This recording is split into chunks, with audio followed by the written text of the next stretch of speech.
But first, to a disturbing and moving story about a mysterious cluster of birth defects on the Queensland-New South Wales border.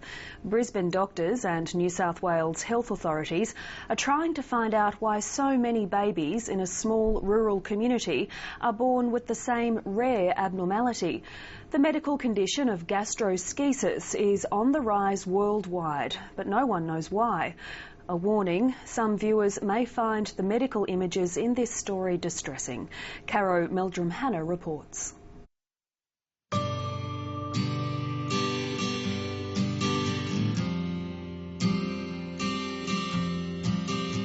This is the small country town of Wadeville, nestled between Nimbin and the Border Ranges National Park, just south of the Queensland border.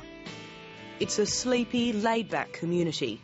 But 4 months ago, something extraordinary happened here.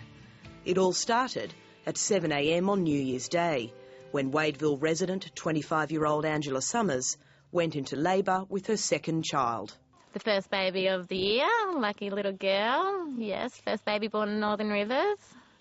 And yeah, with gastroschisis, and no one's ever heard of it. See around, yeah, that's all her new skin has grown in there now. Indy Black Summers was born with the rare birth abnormality gastroschisis, where a baby's intestines and other organs grow outside of its body through a hole in the abdominal wall. It's not hereditary and no one knows what actually causes it, but it's on the rise worldwide. Her whole bowel was on the outside, ovaries and her stomach. What were you thinking when you were looking at her that first time? Oh, poor little girl, yeah. What'd have to happen to her? The road to recovery for baby Indy wasn't easy. She was like on her back for like over 3 weeks and put her insides in like a silo, they call it, and tie it up, and it just slowly moves back into her body at its own time, and then they tie it down every day. So it goes in. I felt really alone. Being at a hospital, no one knew nothing. Storms were on. My partner wasn't around. Yeah, and it was hard. Poor little girl.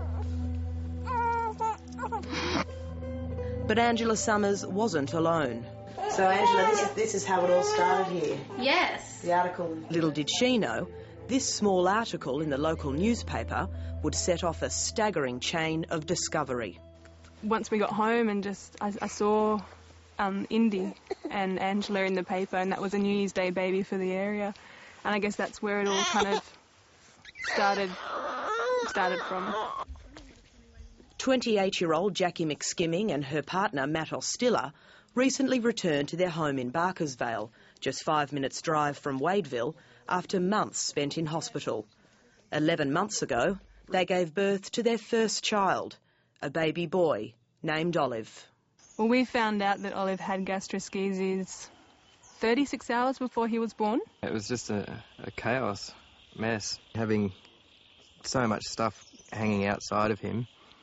Actually, I don't know how the surgeon held him up without it all falling on the ground. Hello. Hey.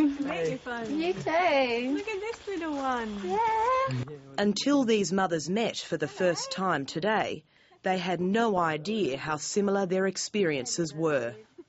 Nor did they realise there were many more families from the area whose babies had been born with the same birth defect in the past 3 years. 6 other babies with gastroschisis all at once. In the Mata Mothers? Yeah, all in the Mata Mothers all at once at the same time. Yeah. Because when we were there was Two others. 3, really. When I was leaving, there was another one that took her spot with gastroschisis. When we left, another woman took our spot, and she's the lady from Gunnellabar. Dad. That woman from Gunnellabar is 32-year-old Kelly Thomas. Hello. When she and her partner Troy Rose went to the doctor for their 12-week scan in January 2010, they were told all wasn't well for their third child. In July, Mia was born with an acute case of gastroschisis. It was hard. It was really hard to sit there and watch Mia. Sorry. It was hard to watch her vomiting every 2 hours. Her bowel turned right around and pushed her appendix up on the other side.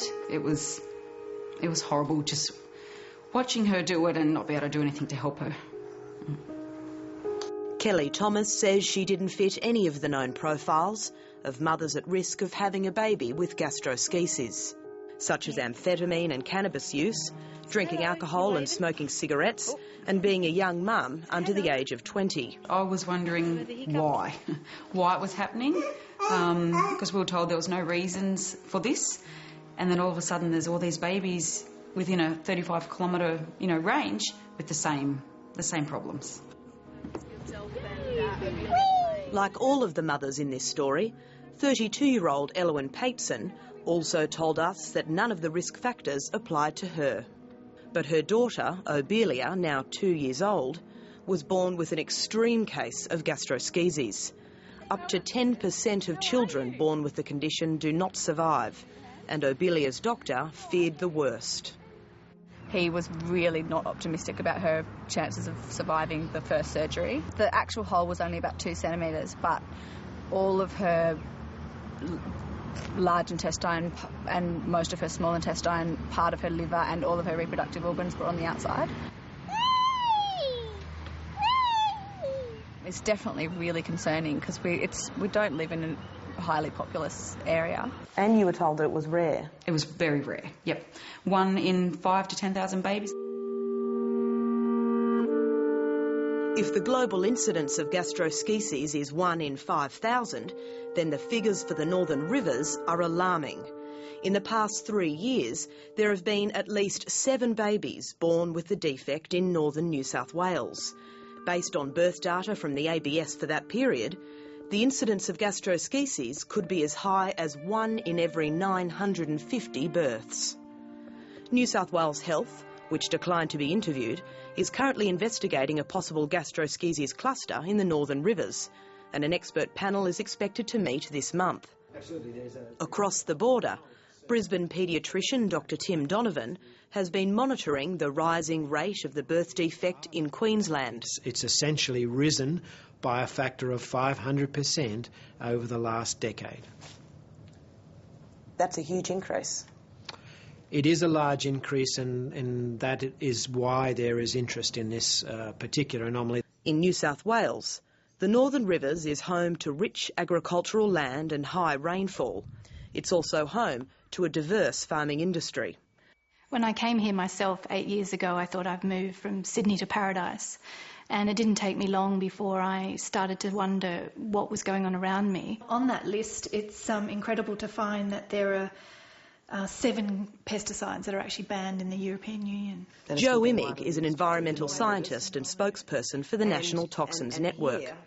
In 2010, in conjunction with the Environmental Defenders Office, the network investigated which pesticides and herbicides were being sprayed by farmers in the Northern Rivers.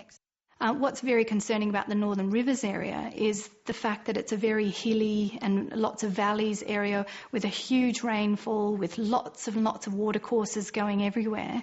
And that's a very, very hard environment to control the movement of pesticides. One of these chemicals is atrazine, a herbicide widely used in Australia to control weeds in a variety of crops. Deauthorised by the European Union in 2004, atrazine is also a groundwater contaminant that lingers for years in waterways, carried from plantations to rivers and creeks by high winds or heavy rain. It's had a long and checkered history. It's been a pesticide that's been around for a long time, and there's had a lot of question marks about its impacts on health.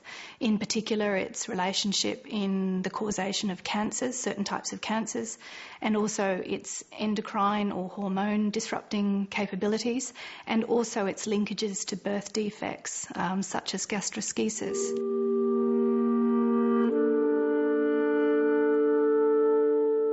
In 2010, researchers at the University of Washington released a landmark study analysing almost 20 years of medical and agricultural data for eastern Washington. It linked a rising rate of gastroschisis to exposure to atrazine-contaminated waters, particularly for women who conceived in spring, the peak spraying time. Another 2010 study from the University of California found 1 in 10 male frogs exposed to atrazine turned into females, while 75% were rendered sterile.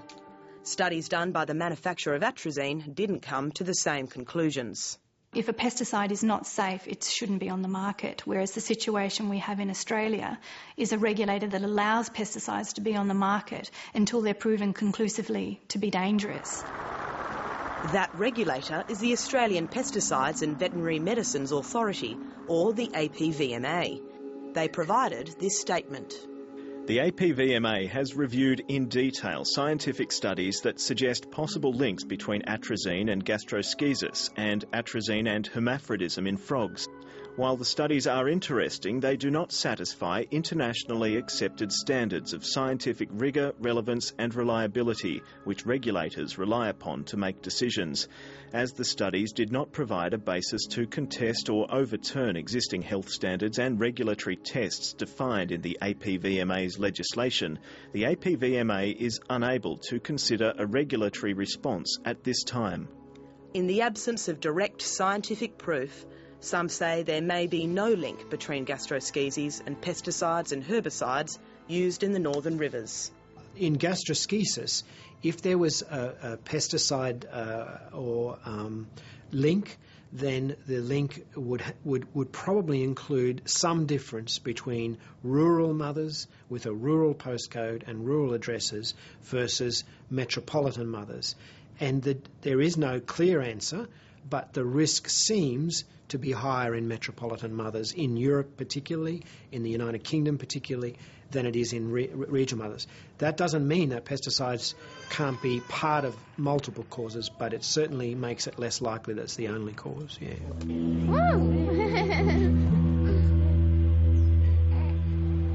While these young children continue to battle with ongoing health complications, their mothers are keenly watching what New South Wales Health comes up with. We really would like to know what has caused this, and if someone's to blame, well, we need to know. Yeah. What do you want to happen now?